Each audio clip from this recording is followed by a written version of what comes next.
Sektor teknologi di Indonesia itu memang agak unik ya. Jadi lebih baik kita sebutnya digital. Karena kalau kita ambil contoh misalkan Blibli. Blibli itu kan ada Bliblinya, ada tiket.com-nya. Padahal tiket.com itu harusnya masuk pariwisata, Blibli itu harusnya satu kelas dengan Alfamart gitu kan. Tapi dibilangnya teknologi.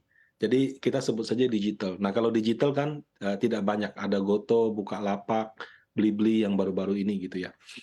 Nah kalau berbicara 2023, saya melihat kemungkinan mereka bisa mencetak laba masih kecil.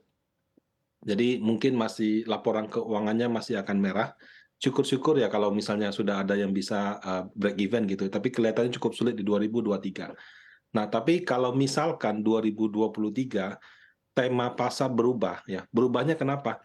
Karena ketika 2022 suku bunga tinggi, the Fed-nya lebih ketat, semua orang itu back to value. Mereka berinvestasi, cari perusahaan yang menghasilkan laba, yang kemudian valuasinya murah. Jadi tahun ini 2022 saham value itu performance-nya lebih bagus daripada saham yang pendekatannya growth atau mengikuti news. Nah, 2023 kalau misalkan skenario suku bunga turun terjadi, maka orang akan mulai berani berspekulasi. Ketika orang mulai berani berspekulasi, sektor-sektor teknologi ya tidak semua sih ya, mungkin digital bisa saja satu dua saham di antara situ akan menjadi incaran investor lagi. Kenapa? Karena ketika orang masuk ke era suku bunga mulai turun atau suku bunga rendah, orang berani berspekulasi. Nah, ketika mereka berspekulasi, salah satunya mungkin ya saham sektor teknologi itu bisa diuntungkan. Jadi dari laporan keuangan belum akan ada sentimen positif, tapi kalau seandainya tema pasar berubah dari suku bunga tinggi ke suku bunga rendah dan investor mulai berani berspekulasi, bisa saja mereka sedikit banyak diuntungkan. Baik, Pak Rudi, tadi Anda kan menyampaikan begitu ya bahwa untuk sektor digital atau teknologi ini sebetulnya terkena oleh sentimen dari suku bunga. Artinya di tahun 2023 juga belum ada, artinya seolah-olah nampak begitu ya bagi sektor teknologi untuk bangkit jika akhirnya nanti suku bunga tetap tinggi. Tapi apakah ada sentimen lain yang mampu menjadi pendorong bagi penguatan sektor teknologi menurut Anda di tahun 2023? Eh, Kalau yang bisa mendorong mereka ya laporan keuangan, yang sayang sekali saya tidak melihat laporan keuangan mereka akan positif dalam 1-2 tahun ke depan. Jadi yang bisa membuat harga sahamnya naik ketika labanya masih mungkin negatif, satu-satunya ya sentimen ketika pasar mulai berani berspekulasi.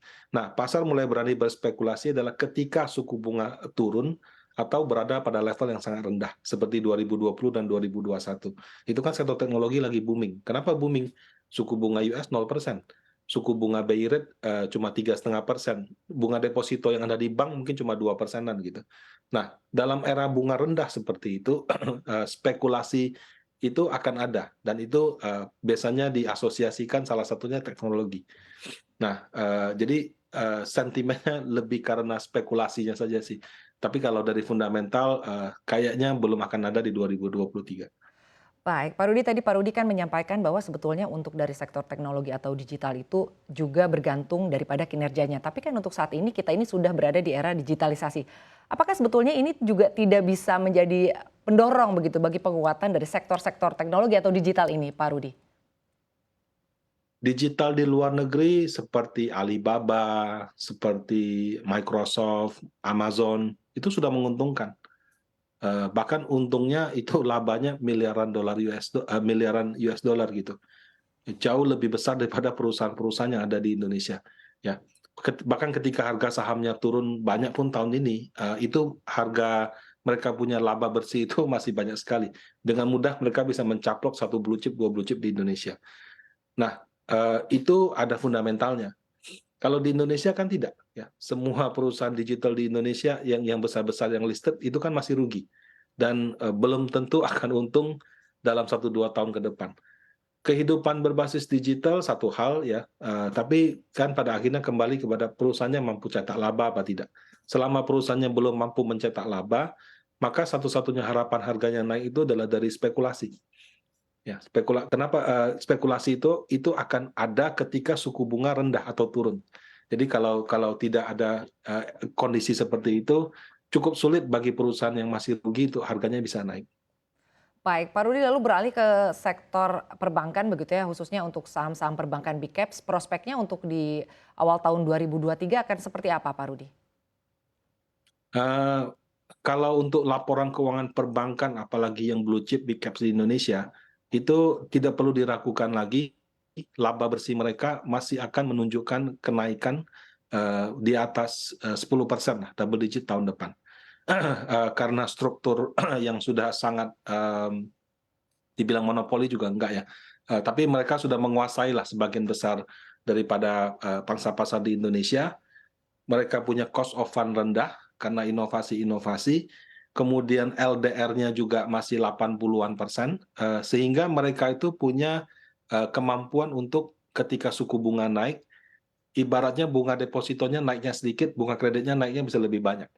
Nah, kondisi ini bisa membuat mereka mengalami windfall profit yang besar di 2023. Artinya, kenaikan laba yang besar itu masih mungkin akan terjadi. Nah, makanya itu masih akan sangat baik prospek untuk perbankan terutama yang blue chip.